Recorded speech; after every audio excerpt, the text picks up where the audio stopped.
Valley of the Headless Men, but she wasn't superstitious. To her, it was just a wild, beautiful place that needed exploring.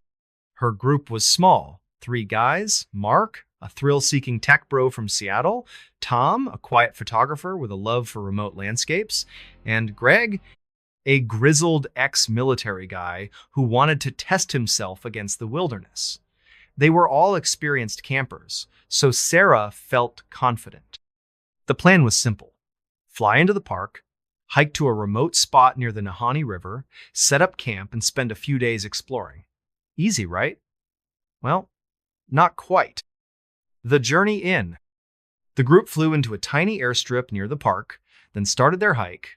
The trail was rough, rocky paths, thick underbrush, and steep climbs. The air was crisp, the kind that stings your lungs, and the scenery was unreal waterfalls crashing down cliffs, rivers glinting like silver in the sunlight. But as they went deeper, Sarah noticed something. The forest was quiet. Too quiet. No birds chirping, no squirrels scurrying, just silence. It gave her the creeps, but she didn't say anything. No need to spook the group. After 2 days of hiking, they reached their campsite, a small clearing by the Nahanni River. The river was fast and loud, its icy water churning over rocks. The group set up their tents, built a fire, and settled in. That first night, everything was fine. They cooked dinner, swapped stories, and laughed under the stars. Sarah started to relax. Maybe the stories about the valley were just that stories. But then, around midnight, Sarah woke up to a sound. A low, rhythmic thumping like something heavy moving through the forest. She sat up in her tent, heart pounding. The thumping stopped, then started again, closer now. She unzipped her tent and peeked out, shining her flashlight into the darkness. The beam caught nothing but trees and shadows. Mark, who was on watch by the fire, looked over. "You hear that?" he whispered. Sarah nodded, her stomach twisting. "Probably just an animal," she said, trying to sound calm. But deep down, she wasn't so sure. Greg grabbed his hunting knife, and Tom clutched his camera like it was a weapon. They sat by the fire, listening as the thumping faded into the distance. Eventually, the forest went quiet again, and they all went back to their tents.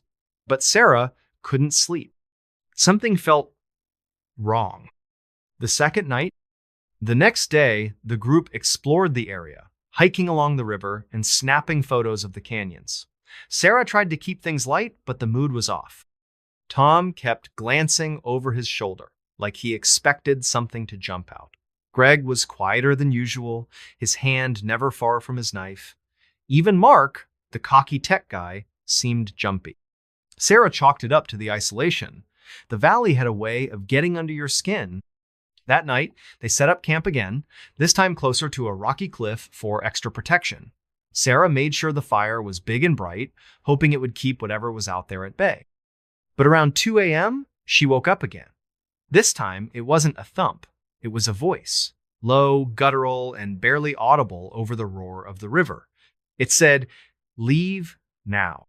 Sarah's blood ran cold. She grabbed her flashlight and stepped outside, scanning the trees. The voice came again, clearer this time. "Leave now." It wasn't coming from one spot, it was all around them, like the forest itself was speaking. Mark stumbled out of his tent, his face pale. "You heard that, right?" he stammered. Tom and Greg were already up, weapons in hand. Sarah tried to stay calm, but her heart was racing. "It's probably just the wind," she said, but even she didn't believe it. Then Tom gasped and pointed toward the river. In the faint glow of the fire, they saw Ida's shadow. Not a bear, not a person, but something tall and thin, standing just beyond the water's edge. Its outline was blurry, like it was made of smoke, and it seemed to sway like it wasn't fully solid. Sarah shone her flashlight at it, but the beam didn't touch it. The shadow just stood there, watching them. Greg shouted, "Who's there?" But the shadow didn't move.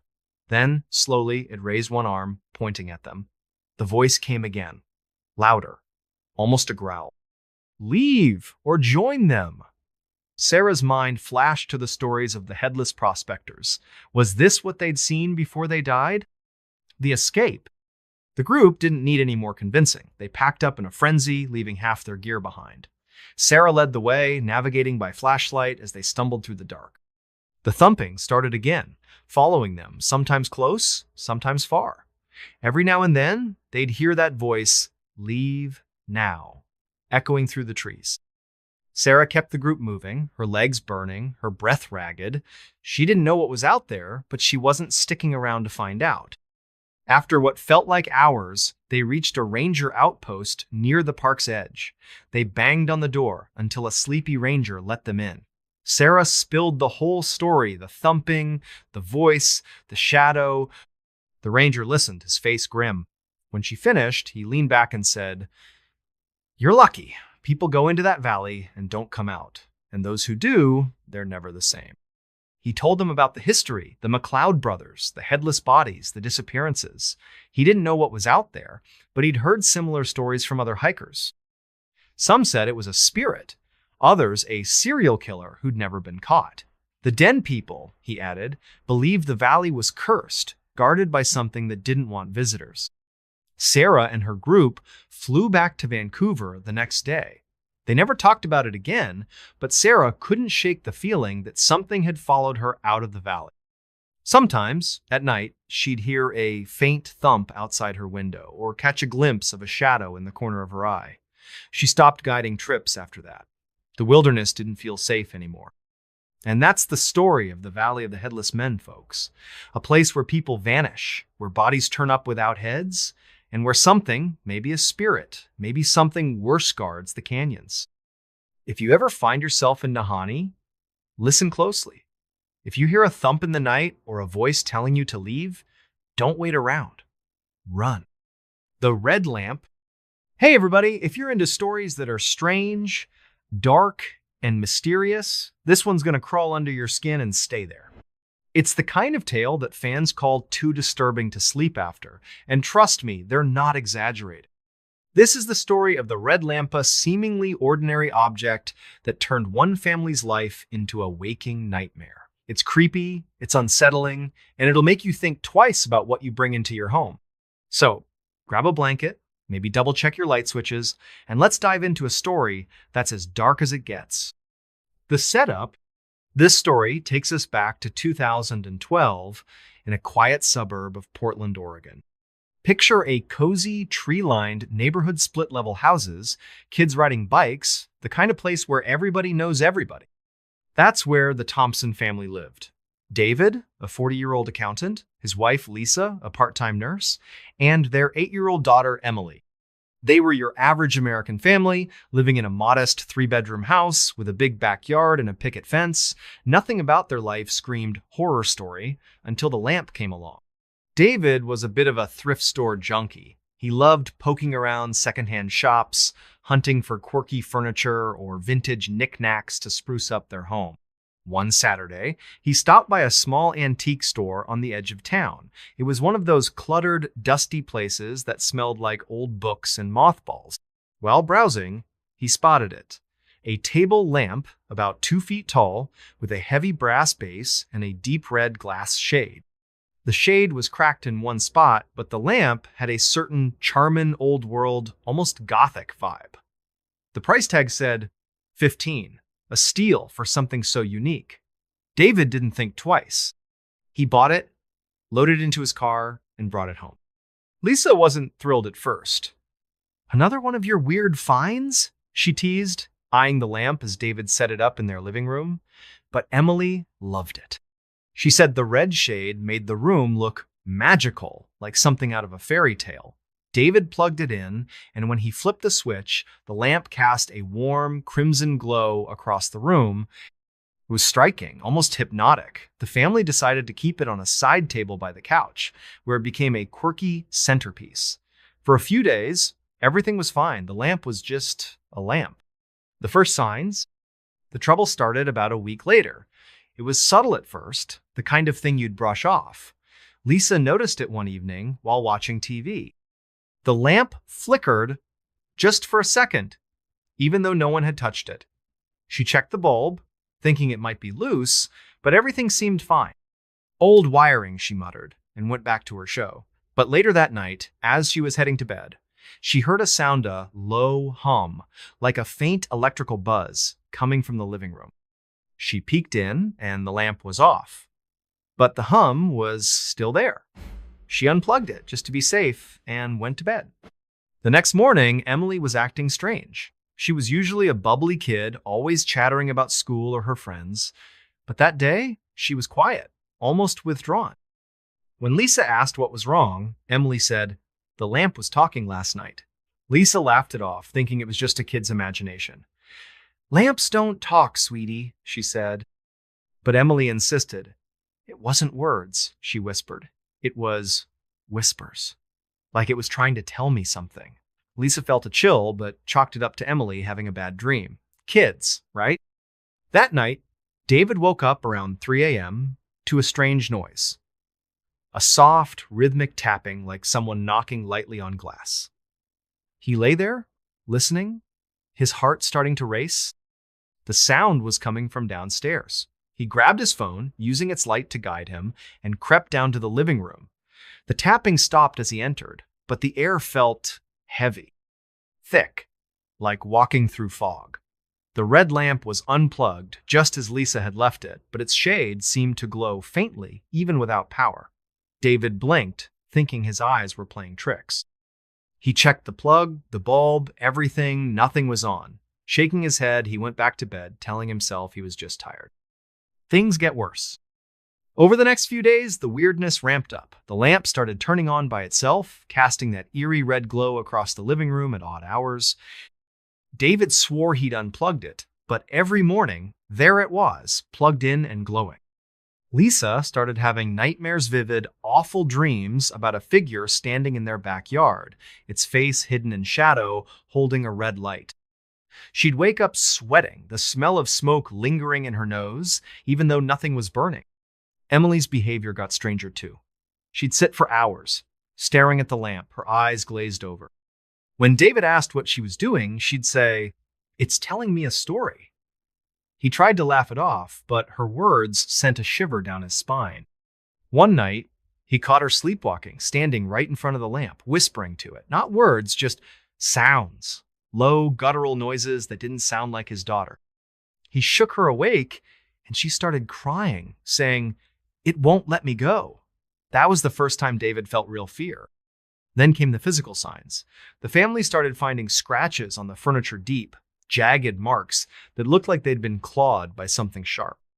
The living room walls had faint burn marks, like someone had held a flame too close, but no one had lit a fire. The worst was the smell of sickly, rotting stench that seemed to come from the lamp itself. David took it apart, thinking maybe something was stuck inside, but the lamp was clean. Too clean, almost, like it had never been used before he bought it.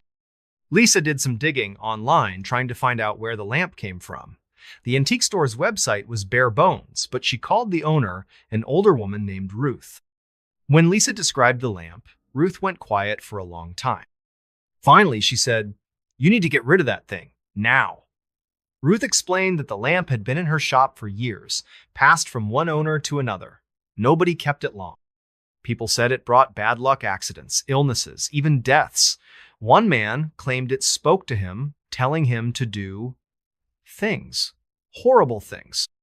Ruth had tried to destroy it once, but the next day, it was back in her shop, unbroken.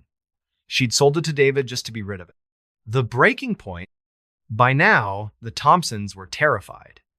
David wanted to throw the lamp out, but Lisa was scared that would make things worse. They decided to lock it in the garage, wrapped in a blanket, until they could figure out what to do. But that night, the house went crazy. Doors slammed shut on their own. The power flickered on and off. And Emily, she started screaming from her room. David and Lisa ran upstairs to find her standing on her bed, eyes wide, pointing at the ceiling. "It's here!" she screamed. "It's in the walls!" David looked up, and his heart stopped. The ceiling was moving. Not shaking, but rippling like water. And in the center, a faint red glow pulsed, like the lamp was shining through from the garage below. The air was thick with that rotting smell, and the temperature dropped so fast their breath fogged. Lisa grabbed Emily and ran downstairs, while David stood frozen, watching as the glow grew brighter. Then he heard Ida's voice, low and raspy, coming from everywhere and nowhere. It said, "You can't hide it." David bolted after his family. They huddled in the kitchen, Emily sobbing, Lisa praying under her breath. The voice kept talking, muttering words they couldn't understand, mixed with laughter that sounded wrong, not human. David made a snap decision. He ran to the garage, grabbed the lamp, and threw it into the backyard. It hit the ground with a crash, the red shade shattering. The voice stopped. The air felt normal again. For a moment, they thought it was over. But the next morning, the lamp was back. Not in the backyard, but on the living room table, fully intact. No cracks, no damage. And it was on, casting that red glow across the room. Emily refused to go near it. Lisa was shaking, saying they had to leave the house. David didn't argue. They packed a bag, grabbed Emily, and drove to a hotel. That night, Lisa called a local priest who agreed to come bless the house. But when they returned the next day, the lamp was gone. Not broken, not thrown out, just gone. The aftermath.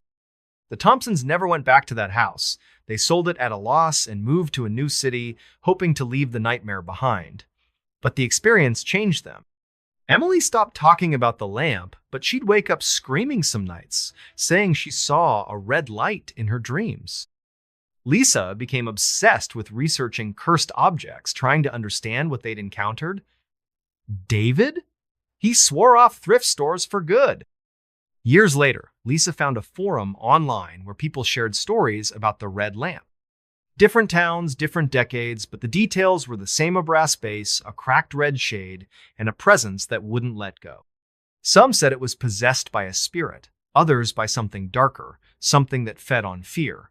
One post claimed the lamp always found its way back to that antique store in Portland, waiting for its next owner. And that's the story of the red lamp, folks.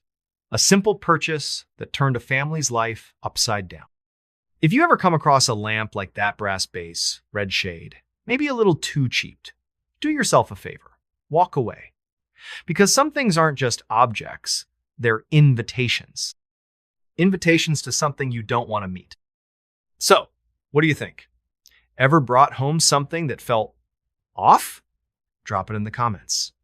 And maybe, just maybe, check your lamps tonight. You never know what's glowing in the dark. The Nutty Putty Cave. Hey everybody, if you're into stories that are strange, dark, and mysterious, this one's gonna hit you hard. It's based on a true story, and it's not just creepy, it's heartbreaking. Fans say this one's a gut punch. And trust me, they're not wrong. It's the kind of tale that makes you rethink what it means to push your limits. Today, we're diving into the story of Nutty Putty Cave, a place where one man's adventure turned into a nightmare that no one could have seen coming. So, settle in, maybe grab some tissues, and let's get into a story that's as real as it gets. The setup.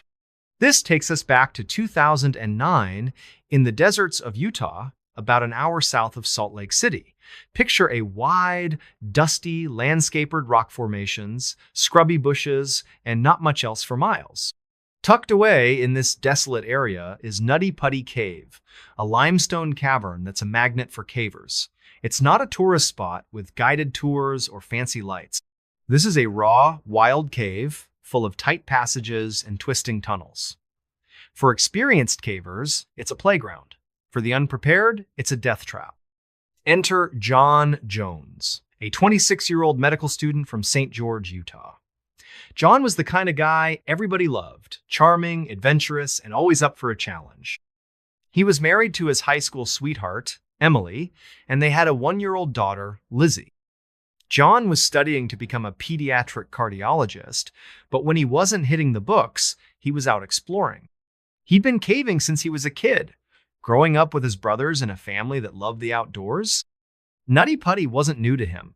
He'd explored it before and knew its reputation for tight squeezes and tricky passages. But to John, that was part of the thrill. In November 2009, John decided to take a break from his studies and organize a caving trip with his brother, Dan, and a group of friends.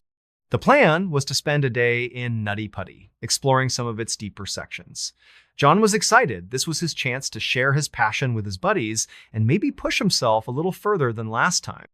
Emily was a bit nervous about the trip, but John reassured her. "I've done this 100 times," he said, kissing her goodbye. "I'll be back for dinner." Into the cave. The group arrived at Nutty Putty on a chilly November morning. The cave's entrance is a small, unassuming hole in the ground, barely wide enough for a person to slip through. Inside, it's a maze of tunnels, some as wide as a hallway, others so tight you have to crawl on your belly inch by inch. The air is damp, the walls slick with moisture, and the temperature hovers around 60 degrees no matter the season. John, Dan, and their friends geared up helmets. Headlamps, knee-pad sand started their descent. For the first few hours, everything went smoothly. The group navigated familiar sections of the cave, laughing and joking as they went. John, always the leader, suggested they try a tougher passage called the Birth Canal, a narrow-shaped tunnel known for its claustrophobic squeeze. It wasn't for beginners, but John was confident. He'd done tight passages before, and he wanted to show his friends what Nutty Putty was really about. John went first, sliding into the birth canal head first. The tunnel was barely wider than his shoulders, the walls pressing against his chest as he inched forward. He exhaled to make himself smaller, a trick cavers use to fit through tight spots. Dan followed close behind, with the others waiting at a wider section. The group's headlamps cast flickering shadows on the walls, and their voices echoed in the cramped space. "You good, John?" Dan called out. "Yeah, I'm good," John shouted back, his voice muffled. He was about 400 feet into the cave, deep underground, when he reached a fork in the tunnel.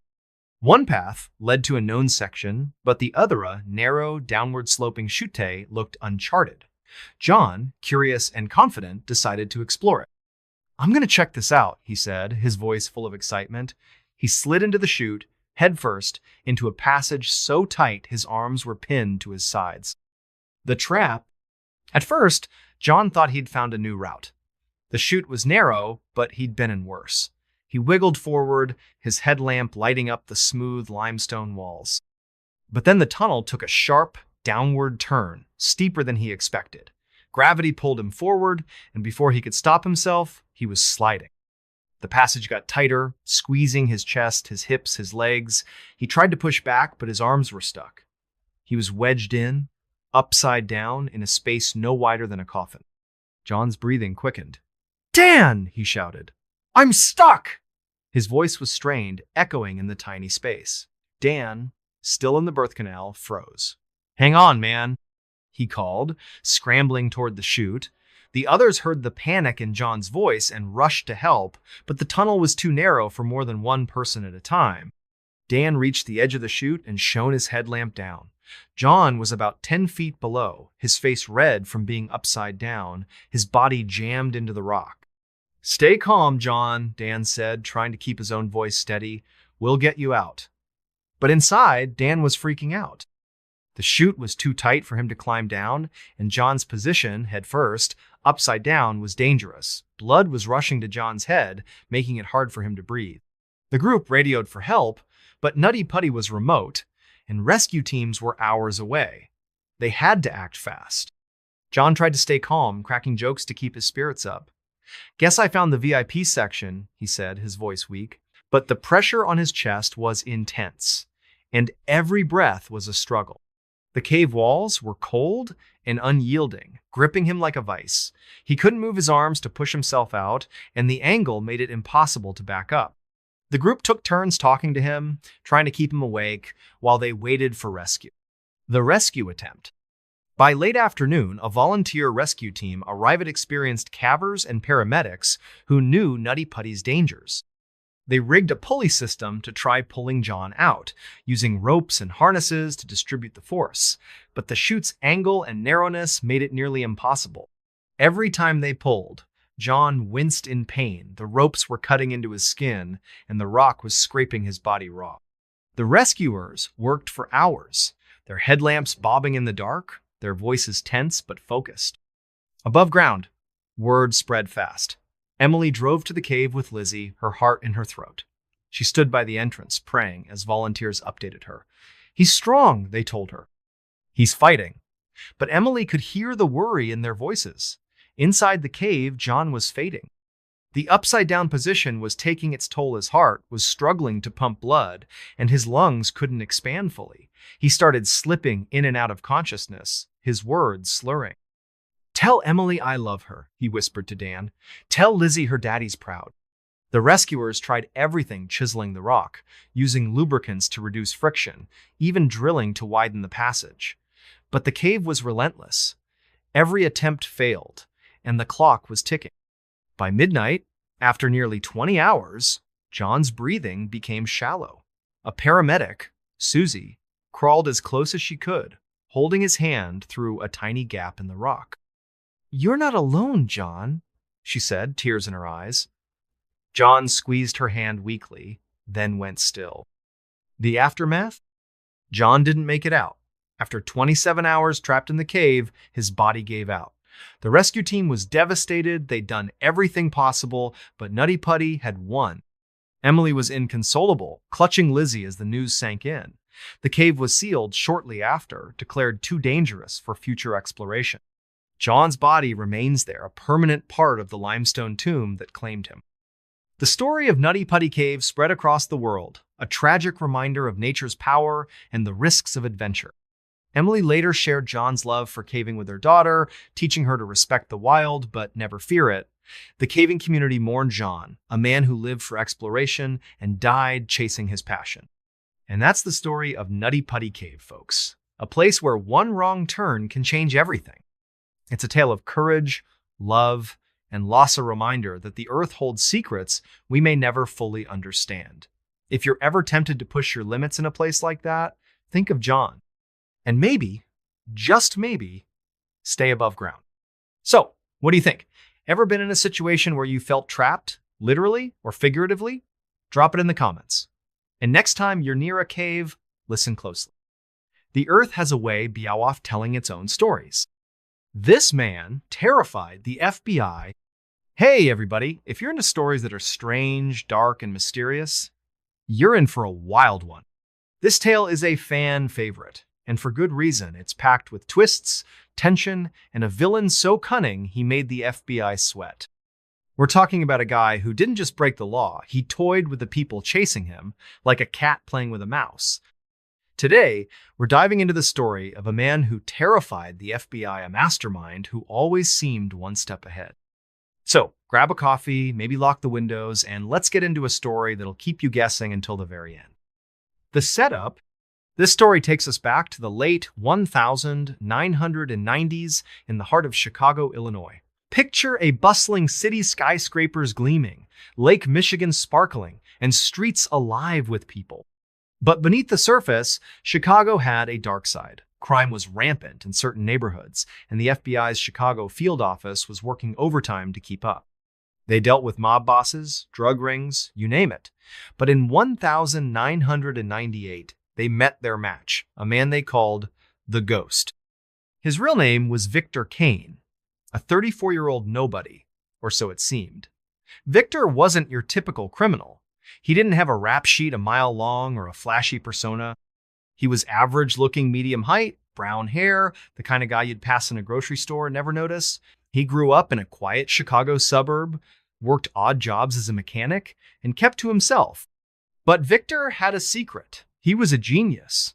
Not the good at math kind of genius, but the kind who could plan a crime so perfectly it was like a work of art.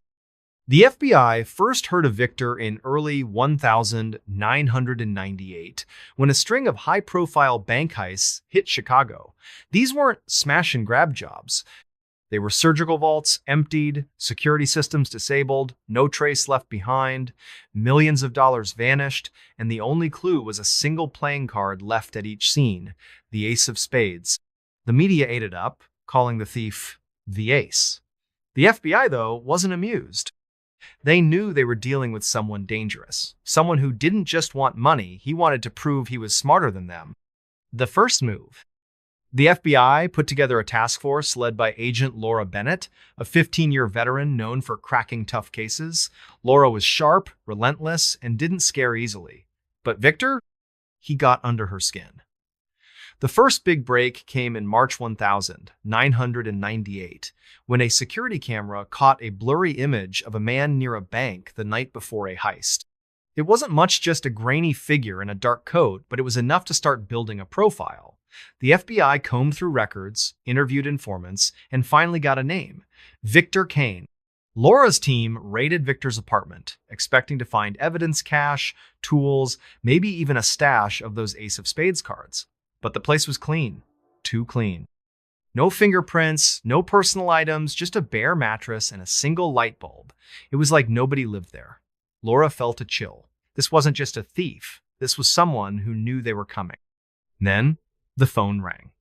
Not Laura's cell, but the landline in Victor's empty apartment. She hesitated, then picked it up. A calm, almost cheerful voice said, "You're looking in the wrong place, Agent Bennett." The line went dead. Laura's blood ran cold. How did he know her name? How did he know she was there? The team swept the apartment for bugs nothing. It was like Victor was a ghost, watching them from the shadows. The game begins. From that moment, Victor turned the chase into a game. He'd leave taunting notes at crime scenes, always addressed to Laura. "Better luck next time," one read, written on the back of an Ace of Spades.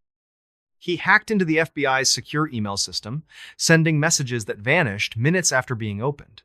One email contained a photo of Laura's car, parked outside her house, taken the night before.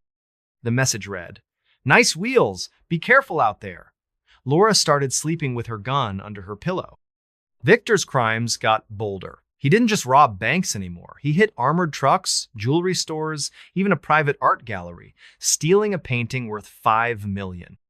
Each job was flawless, no witnesses, no evidence, just that damn Ace of Spades. The FBI was stumped. They brought in profilers, tech experts, even a psychic at one point. Nothing worked. Victor was always one step ahead, like he could read their minds. Laura started noticing patterns. Victor's heists followed a rhythm every 3 weeks, always on a Tuesday. He targeted places with outdated security but high-value loot.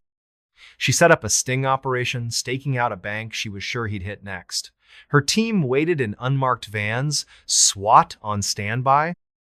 At 2 a.m., the bank's alarm went silent, just as Laura predicted. They moved in, expecting to catch Victor red-handed. But the vault was empty, and on the security console was a note. "You're getting warmer, Laura."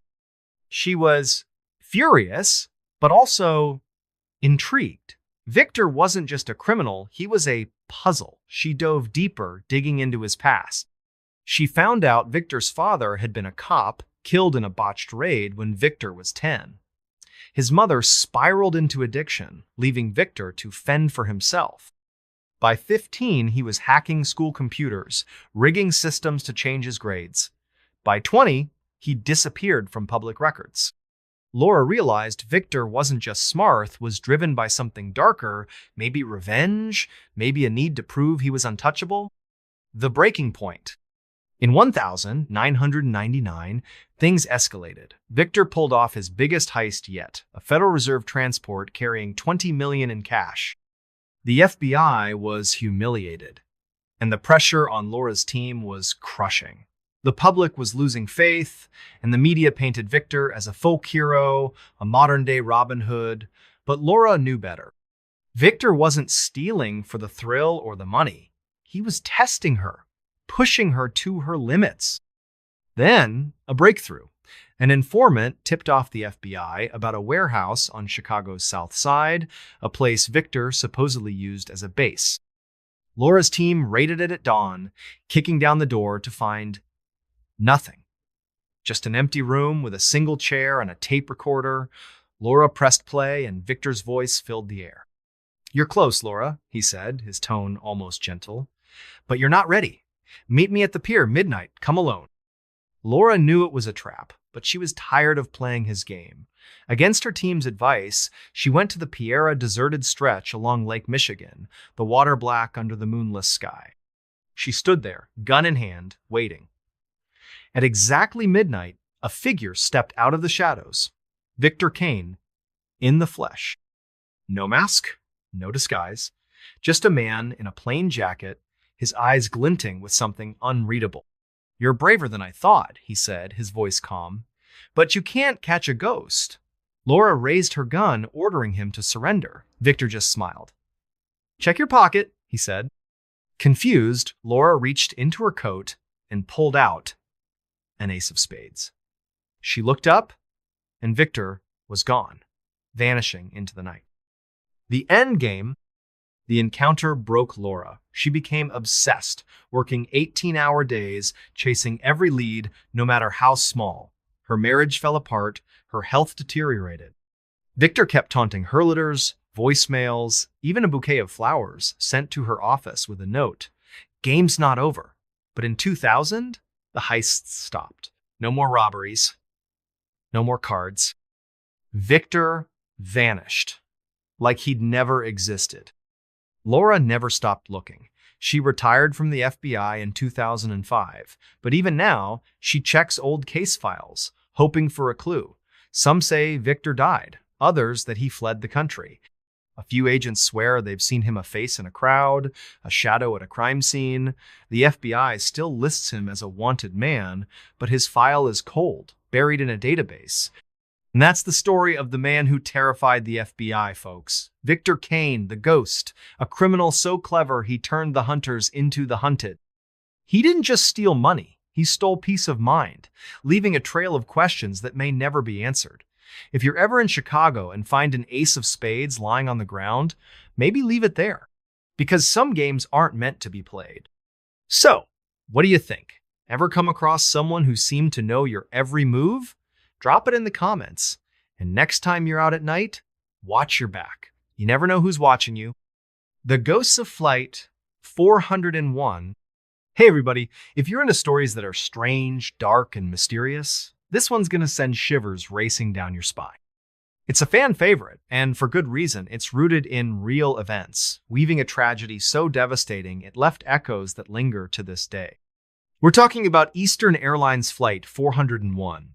A plane crash that shook the nation and left behind something unexplainable. This isn't just a story about a disaster. It's about what came after, when the dead didn't stay dead and the skies carried whispers of the past. So, grab a seat, keep the cabin lights on, and let's dive into the story of the Ghosts of Flight 401 tale that'll make you think twice about looking out that airplane window.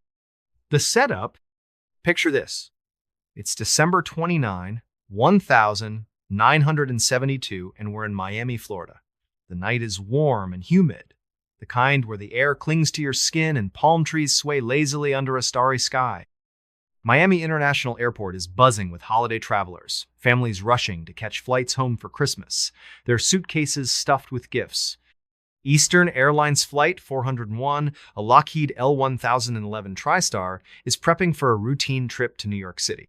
This plane is a beast state-of-the-art for its time, with 3 powerful engines, a wide body, and room for 176 passengers.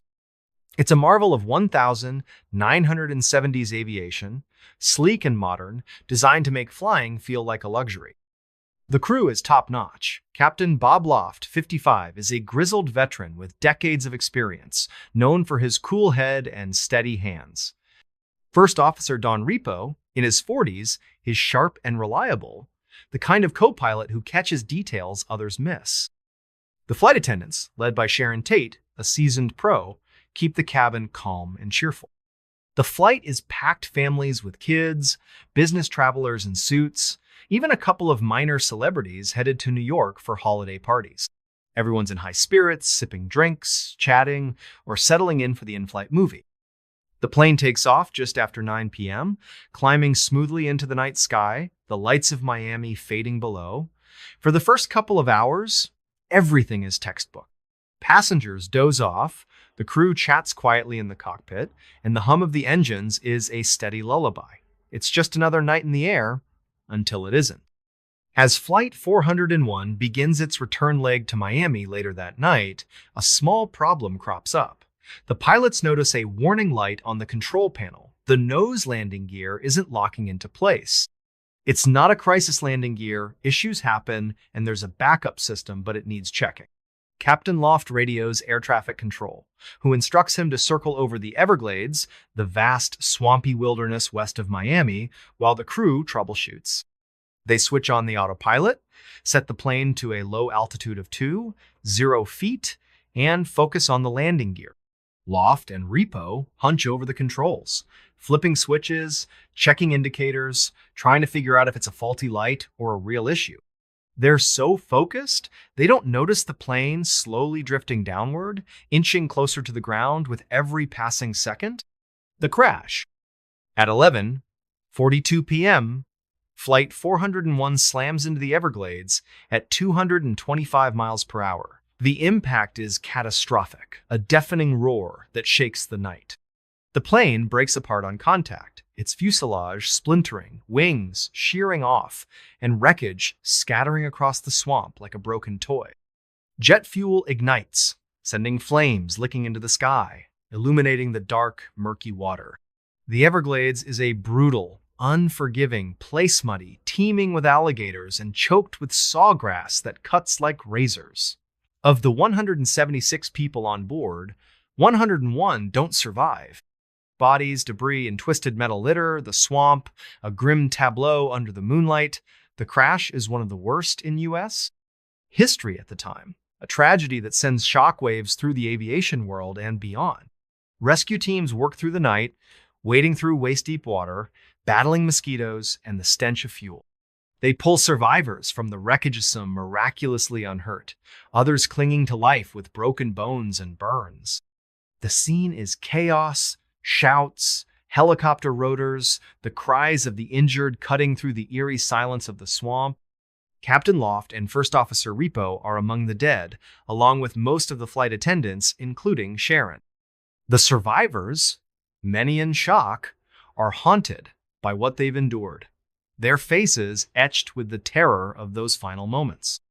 The investigation later reveals a heartbreaking mistake. The crew was so fixated on the landing gear, light a simple bulb, that may have been loose, that they didn't notice the autopilot had disengaged. The plane drifted lower and lower, unnoticed, until it plowed into the swamp. It's a human error, born of focus and distraction, but it costs 101 lives. Eastern Airlines is devastated. The public mourns, and the survivors carry scars, both visible and invisible.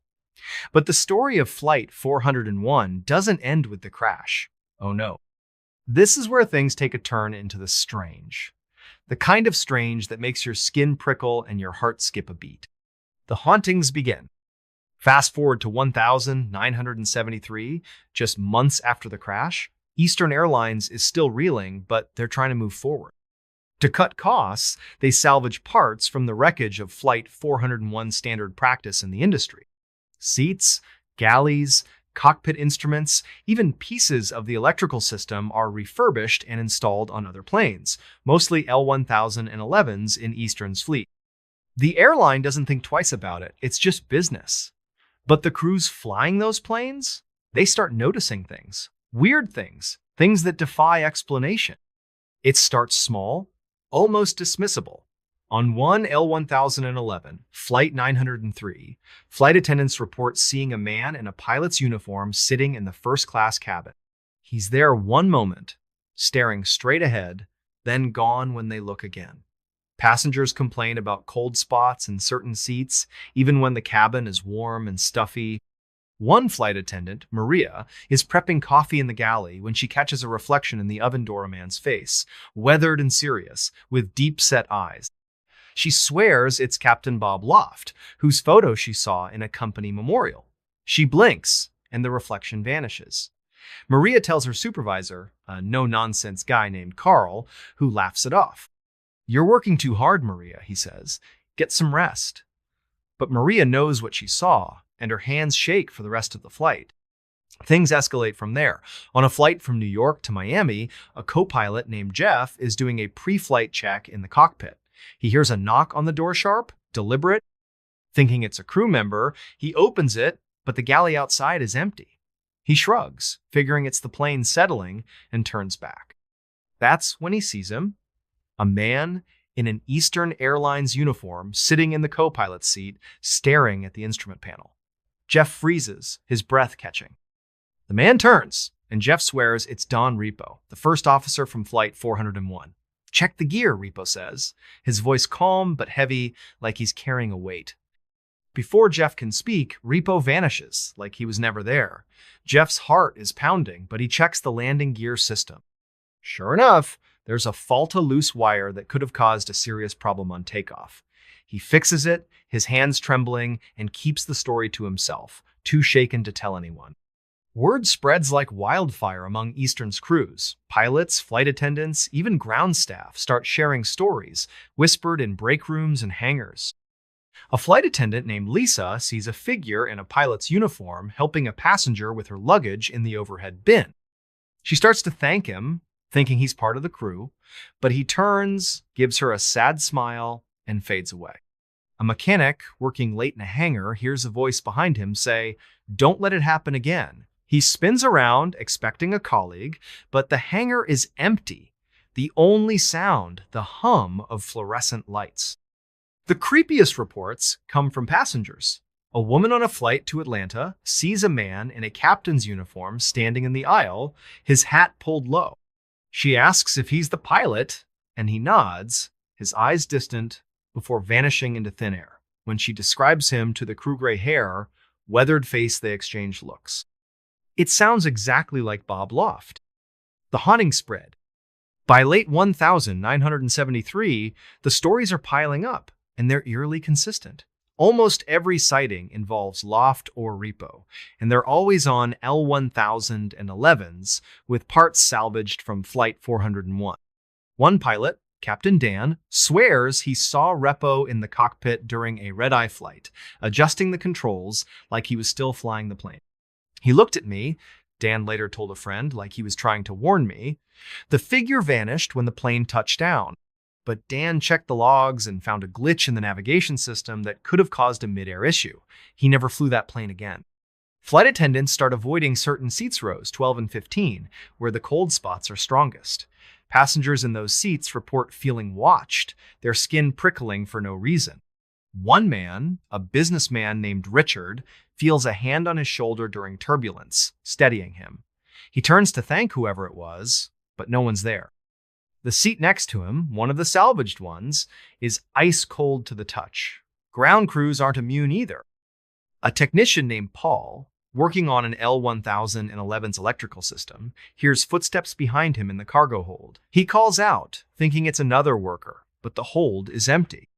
When he finishes the repair, he finds a wrench he'd misplaced lying neatly on the floor, like someone placed it there. The creepiest incident happens on a flight from Miami to Los Angeles.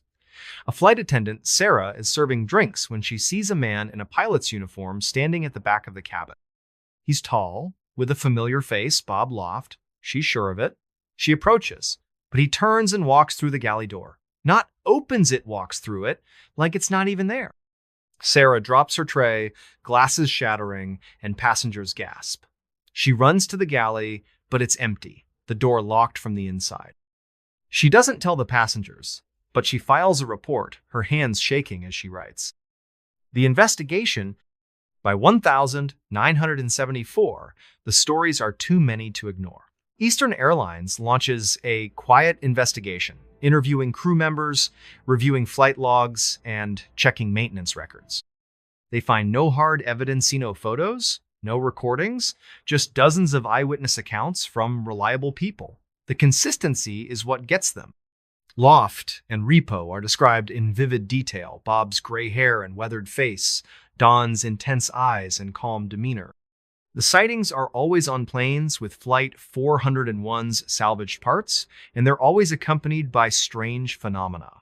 Cold spots, unexplained sounds, equipment glitches fixed after a warning. Eastern's management is spooked but desperate to keep it under wraps. Bad PR could tank their reputation, already bruised from the crash. They start removing the salvaged part seats, instruments, even wiring, replacing them with new ones. But the sightings don't stop completely. A pilot sees Repo's reflection in the cockpit windshield during a storm, his voice whispering, "Stay sharp." A flight attendant feels a tap on her shoulder while restocking the galley, but no one's there. The airline orders employees to stop talking about it, threatening disciplinary action, but the stories leak to the press. Soon, newspapers and magazines are running headlines about the ghost flight, and a book, The Ghost of Flight 401, hits shelves, fueling public fascination. The FAA steps in, dismissing the reports as post-traumatic stress from the crash or overactive imaginations. They conduct their own review, checking the L-1011 fleet for mechanical issues that could explain the glitches. They find nothing unusual, but crews aren't convinced. Some start refusing to fly on L-1011s, calling them haunted. A few even quit, unwilling to risk another encounter. Eastern tries to downplay it, but the damage is done.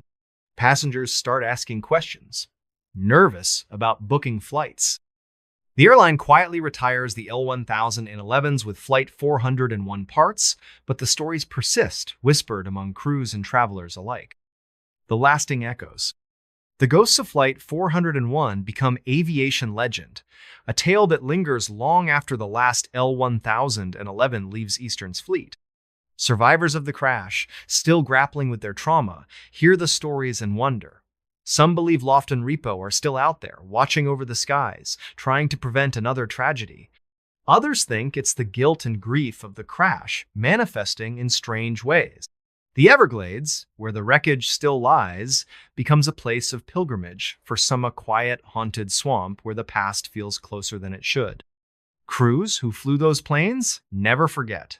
Maria, the flight attendant who saw Loft's face, keeps a photo of the Flight 401 crew in her locker, a quiet tribute. Jeff, the co-pilot who heard Repo's warning, becomes obsessive about pre-flight checks, earning a reputation as the most thorough pilot in the airline. Passengers who experienced the cold spots or saw the figures tell their stories at dinner parties, their voices hushed, as if speaking too loudly might summon something back. And that's the story of the Ghosts of Flight 401, folks. A tragedy that left scars on the earth and echoes in the skies, whispers of the past that refuse to fade.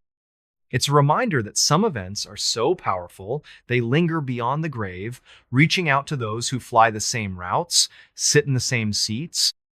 If you're ever on a late-night flight and feel a cold spot, hear a knock, or see a figure in the aisle, maybe just look the other way, because some passengers might not be on the manifest. So, what do you think? Ever had a creepy moment on a plane or felt like something was watching you from just beyond sight? Drop it in the comments.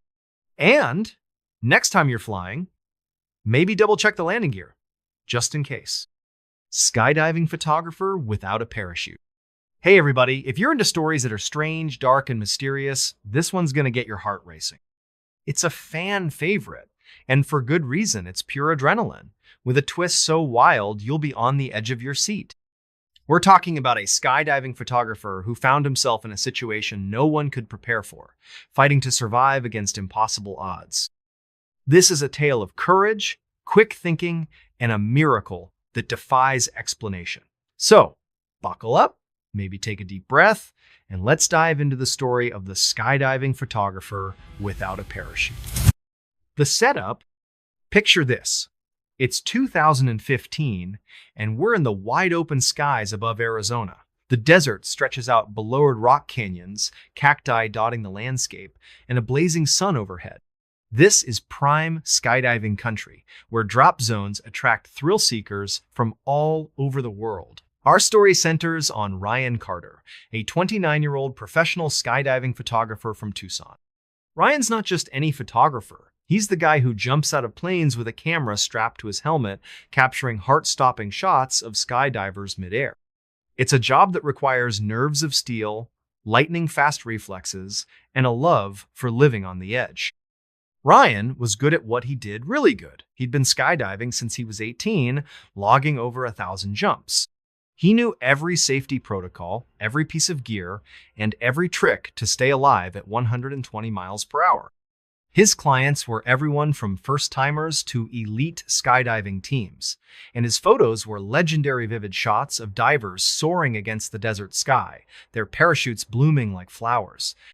Ryan lived for the rush, the moment when the plane door opened and the wind roared in his ears.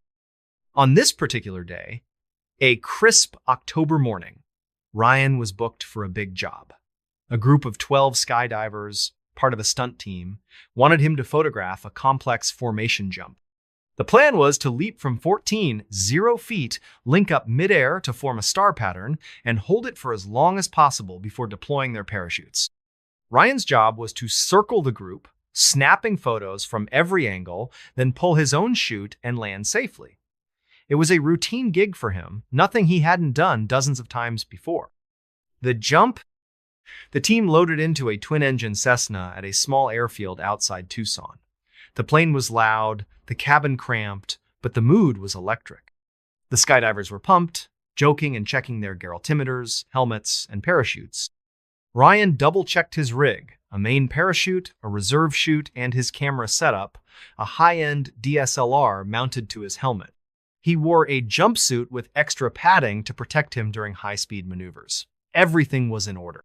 The plane climbed to 0 feet, the desert sprawling below like a patchwork quilt. The pilot gave the signal, and the door opened, letting in a blast of cold air. Ryan was the first out. As always, she needed to position himself to capture the group as they jumped. He gave a thumbs up, shouted, "See you in the sky," and leaped out. The freefall was instant, the wind screaming past him as he plummeted at terminal velocity. He loved this part the weightless rush, the world a blur below. The stunt team followed, diving out in a tight formation. Ryan maneuvered like a pro, using his arms and legs to steer through the air, his camera clicking away. The divers linked up, forming a perfect star, their colorful jumpsuits vivid against the blue sky. Ryan circled them, snapping shot after shot, his heart pounding with excitement. It was going perfectly until it wasn't. The crisis, at about 0 feet, Ryan reached for his parachute ripcord, a handle on his chest that would deploy his main chute.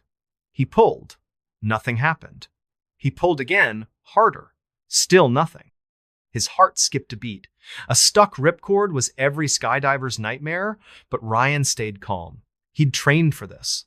He reached for his reserve parachute, a backup chute packed for emergencies. He yanked the handle. Nothing. The reserve was jammed too. Now, Ryan was in serious trouble. He was falling at 120 miles per hour, with less than 30 seconds before he'd hit the ground. The desert was rushing up fast, the red rocks and cacti growing sharper by the second. He glanced at the stunt team, who were pulling their chutes one by one, their canopies blooming above him.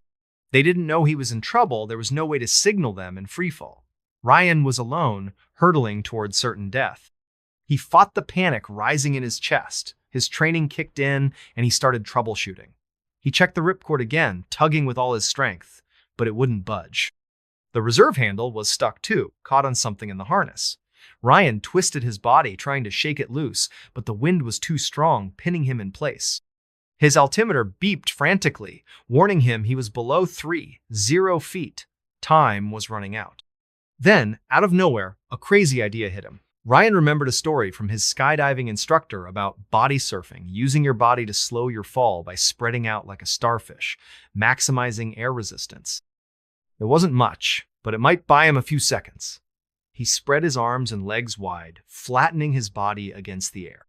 The wind roared louder, pushing against him, but it worked. He felt his descent slow slightly. Not enough to save him, but enough to give him a fighting chance. The miracle. At 0 feet, Ryan spotted the drop zone below a flat, sandy patch near the airfield. He angled his body, aiming for it. The ground was coming up fast, too fast. He knew a hard landing could kill him, even with a parachute. Without one, his odds were grim. But Ryan wasn't giving up. He thought of his family, his mom, his sister, his girlfriend waiting back home. Not today, he whispered to himself. At 0 feet, something inexplicable happened. Ryan felt a sudden jolt, like an invisible force pushing against him. The air seemed to thicken, slowing his fall even more. He didn't know if it was a freak wind gust or something else, but he wasn't questioning it. He kept his body spread, his eyes locked on the drop zone. At 500 feet, he braced himself, tucking his chin and curling his knees to protect his spine.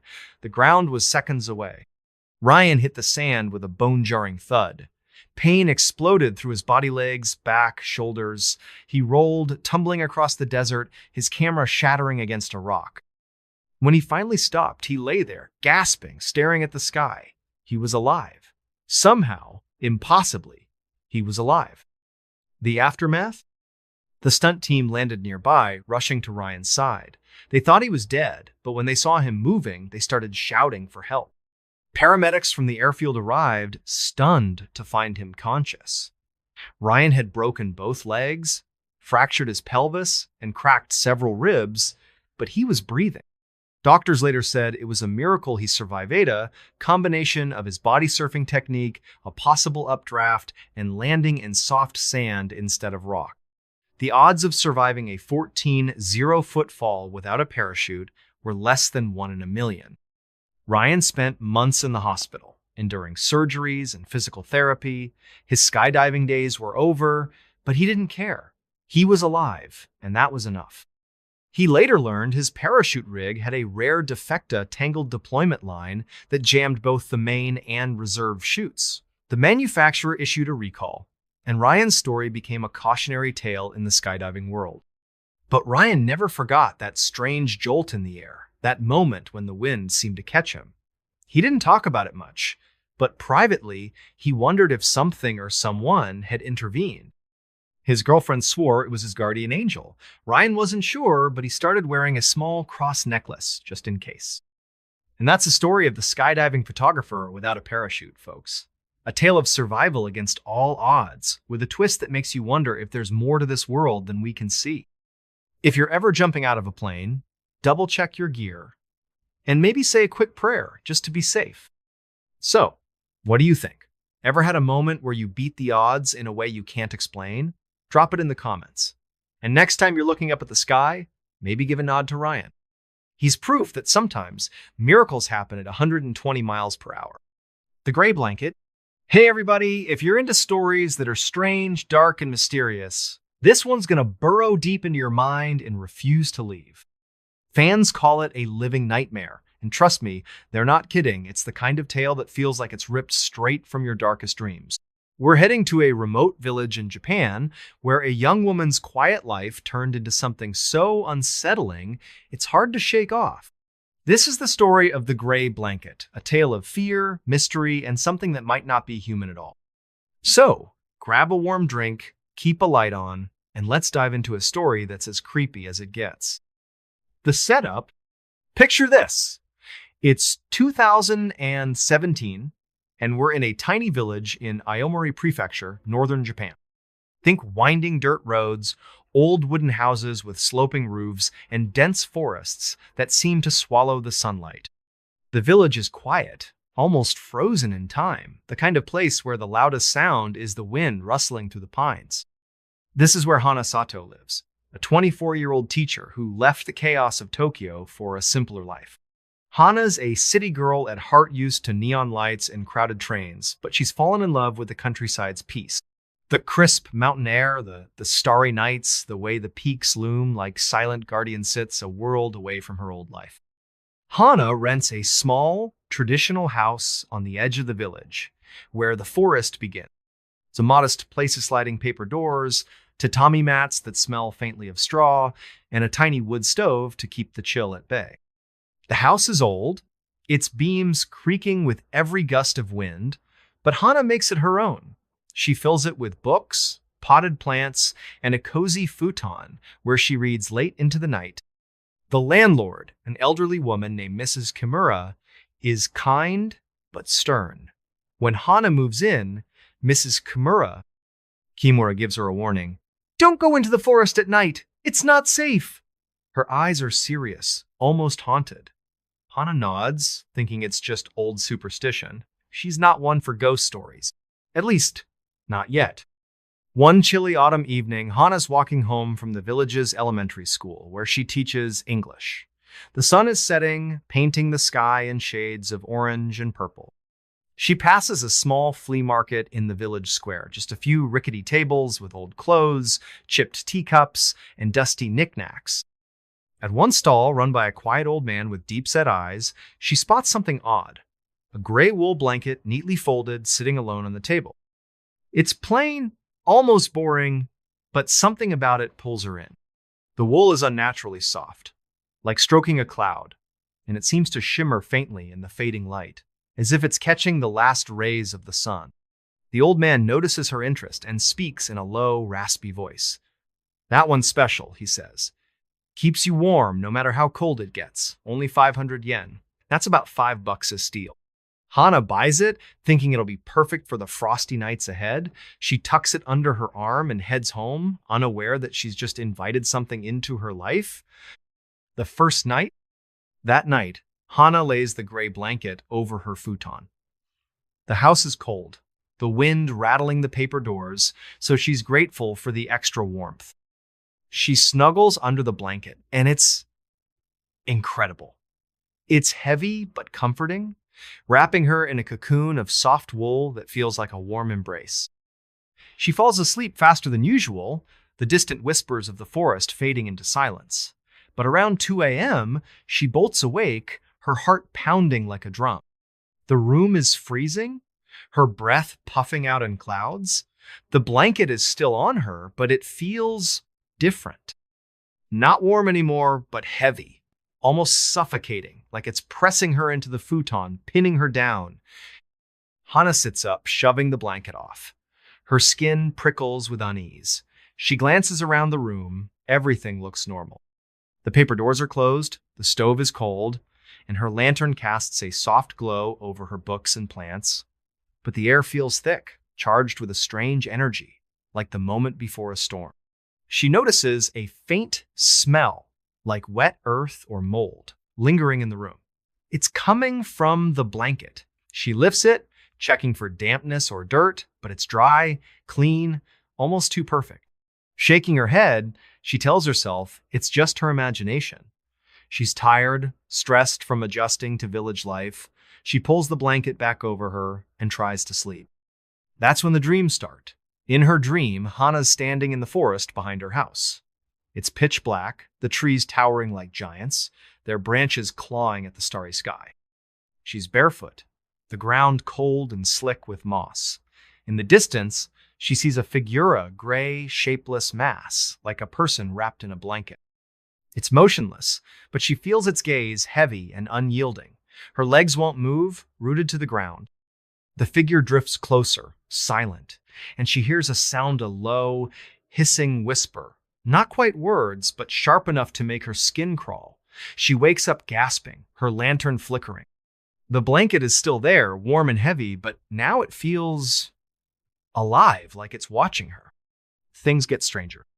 The next morning, Hana's shaken but tries to brush it off. Dreams are just dreams, right? She heads to school, teaching her classes, but she's off her game. She forgets students' names, drops her chalk, spaces out during lessons. Her kids notice, asking if she's okay. She forces a smile, but her mind keeps drifting to the blanket, to that gray figure in her dream. By evening, she's exhausted and heads home, dreading the thought of sleeping under that blanket again. But it's so cold, and the futon feels empty without it. She hesitates, then pulls it over her, promising herself it's just one more night. The dream returns, worse this time. She's back in the forest, the air thick with fog. The gray figure is closer now, its edges blurry, like it's made of smoke. It glides toward her, and the hissing grows louder, forming fractured words she can't understand, sharp, guttural sounds that twist in her mind. She feels a weight on her chest, like something sitting on her, crushing her lungs. She wakes up, heart racing, and the blanket is tangled around her, tighter than it should be, almost knotted. She throws it off, her hands trembling, and notices faint gray marks on her arms, like smudges of ash. They wash off in the sink, but the sight makes her stomach churn. Over the next few days, the weirdness escalates. The blanket starts moving. Not dramatically, but subtly. Hana finds it in strange places, draped over her reading chair, folded neatly at the foot of her futon, even though she's sure she stuffed it in the closet. The moldy, earthy smell grows stronger, clinging to the blanket like a shadow. Her house feels different, too colder, darker, like the lantern's light can't reach the corners anymore. At night, she hears whispers, not just in her dreams, but in the waking world. Soft, hissing sounds, like someone standing just behind her, just out of sight. She spins around, but no one's there. The paper doors rattle, even when there's no wind. Hana's life starts to fall apart. She's barely sleeping, her eyes ringed with dark circles. At school, she's snapping at students, forgetting lessons, losing her patience. Her friend, Eiko, another teacher, pulls her aside one day. "Hana, you look like a ghost," she says. "What's going on?" Hana hesitates, then spills everything: the blanket, the dreams, the whispers, the moving shadows. Aiko's face goes pale. "Get rid of it," she says, her voice low. "My grandmother used to talk about objects like that, things that carry spirits. They latch on to you, feed on you." Hana tries to laugh, but it comes out weak. Deep down, she knows Aiko's right. Something's wrong with that blanket. Digging deeper, desperate for answers, Hana goes back to the village square, looking for the old man from the flea market. But his stall is gone, like it was never there. She asks around, and a shopkeeper tells her the man only shows up once a month, always with strange things, to sell items that seem to vanish as quickly as they appear. No one knows his name or where he lives. Some villagers whisper he's not from Aomori at all, that he's tied to the forest somehow. Hana's heart sinks. She's stuck with this thing, and it's not letting go. She visits Mrs. Kimura, her landlord, hoping for some clue. When Hana mentions the gray blanket, Mrs. Kimura's eyes widen, and she grips the edge of her table. "You didn't bring that into my house, did you?" she whispers, her voice trembling. She tells Hana a story from the village's past, one she heard as a child. Decades ago, a woman named Yuki lived in Hana's house. Yuki was a recluse, shunned by the village for practicing strange rituals in the forest offerings to spirits, chants under the moon. One winter, she was found dead, frozen in her house, wrapped in a gray blanket.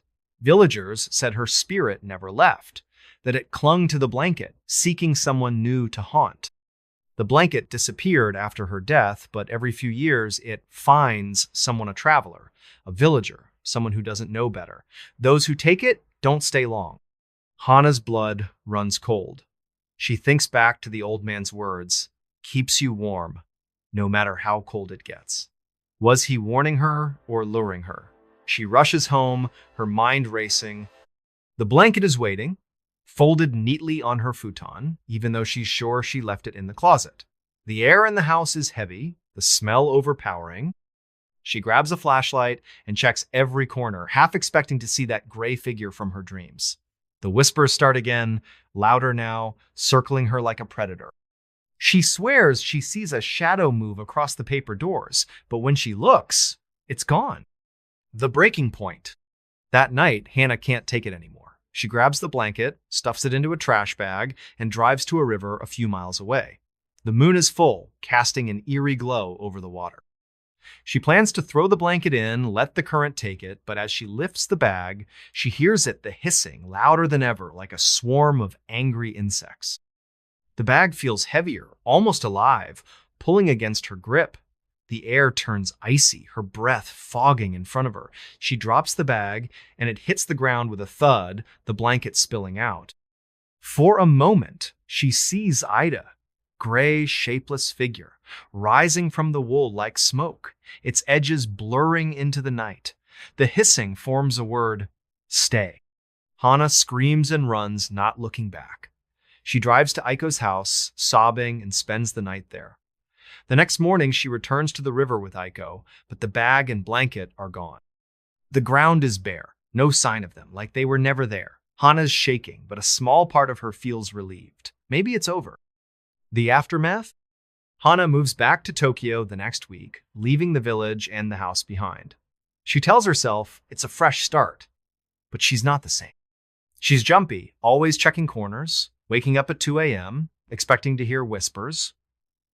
She avoids blankets, sticking to thin sheets, and keeps every light on at night. Aiko stays in touch, saying the village has been quiet since Hana left, but Mrs. Kimura refuses to rent the house again. Some villagers claim they've seen a gray shape in the forest at night, drifting among the trees, its edges shimmering like moonlight on water. Years later, Hana stumbles across a blog post from another part of Japan. Someone bought a gray blanket at a flea market, cheap and oddly soft. They describe the same dreams forests, shadows, hissing whispers. They mention waking up with gray marks on their skin, finding the blanket in strange places. The post cuts off mid-sentence with no further updates. Hannah shudders, wondering where the blanket is now, who it's found next. Sometimes, at night, she feels a faint weight on her chest, hears a distant hiss, like the forest is calling her back. And that's the story of the gray blanket, folks. A simple purchase that turned into a nightmare, a reminder that some things carry more than just weight, they carry intent. If you're ever at a flea market and see a gray blanket that seems too perfect, too cheap, walk away. Because some objects aren't just objects, they're traps, waiting for someone to claim them. So, what do you think? Ever had a dream that felt too real or brought home something that didn't feel right? Drop it in the comments. And maybe, just maybe, check your blankets tonight. You never know what's woven into the threads. The perfect bait. Hey everybody, if you're into stories that are strange, dark, and mysterious, this one's going to hit you like a punch you didn't see coming. Fans love this tale for its slow build and jaw-dropping twist, and trust me, it's a wild ride. What starts as a relaxing vacation turns into a nightmare so shocking, it'll make you rethink your next getaway. This is the story of the perfect beta tale of trust, betrayal, and a truth that changes everything.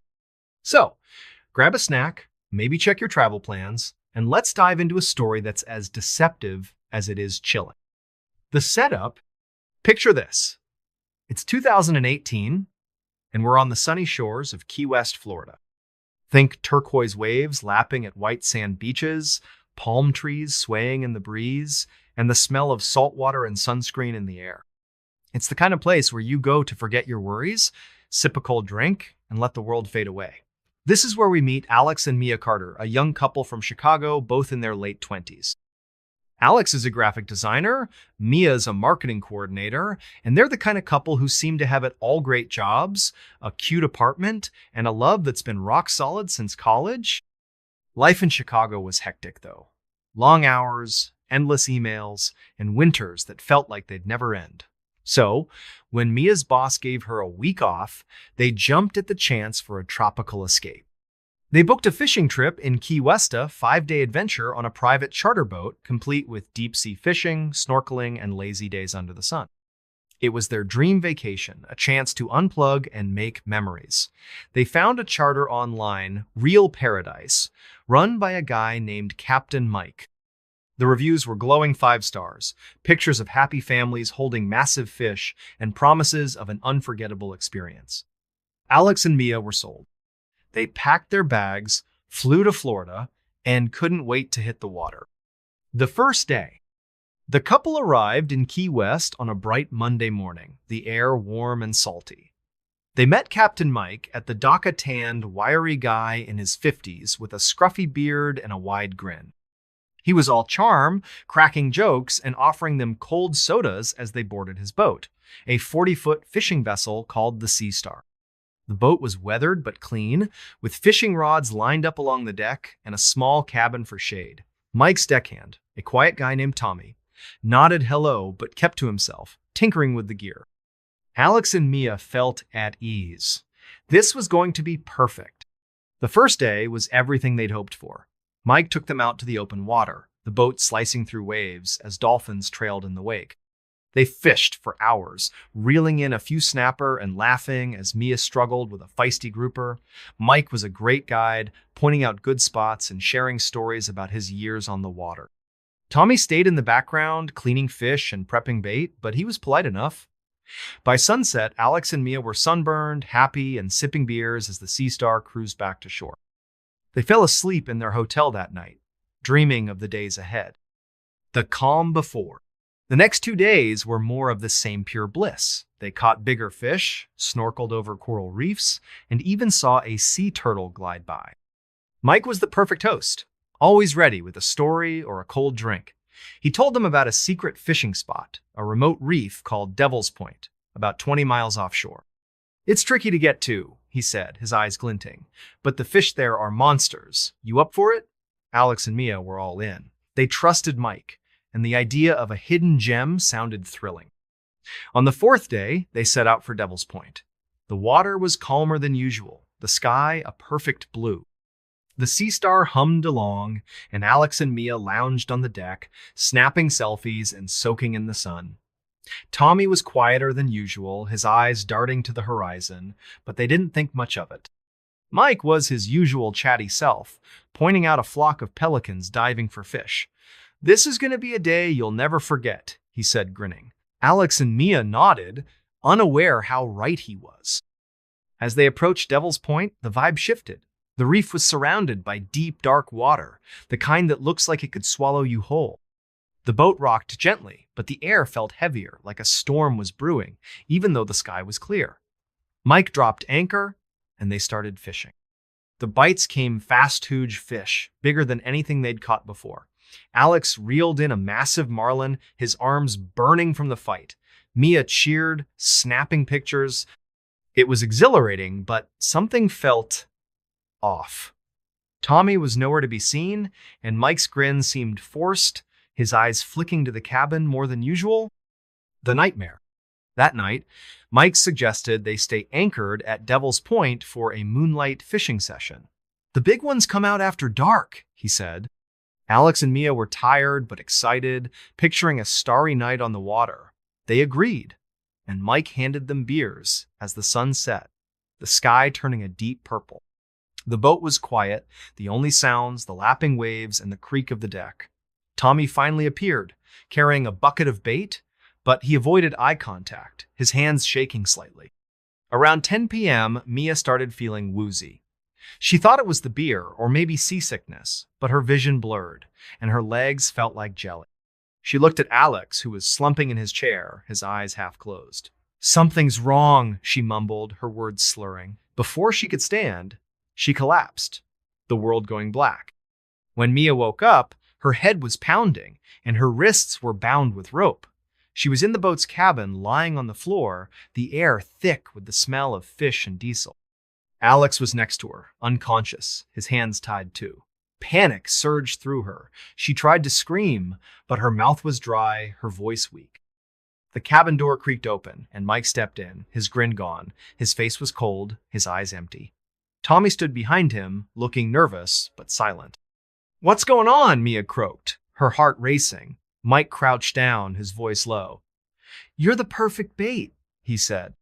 "Rich, young, nobody around. You're worth more than any fish out here." Mia's stomach dropped. She realized they'd been drugged, lured out to this remote spot for something far worse than fishing. Mike explained, almost casually, that he and Tommy worked for a smuggling ring. They used the Sea Star to move drugs, but every so often, they'd pick up cargo people.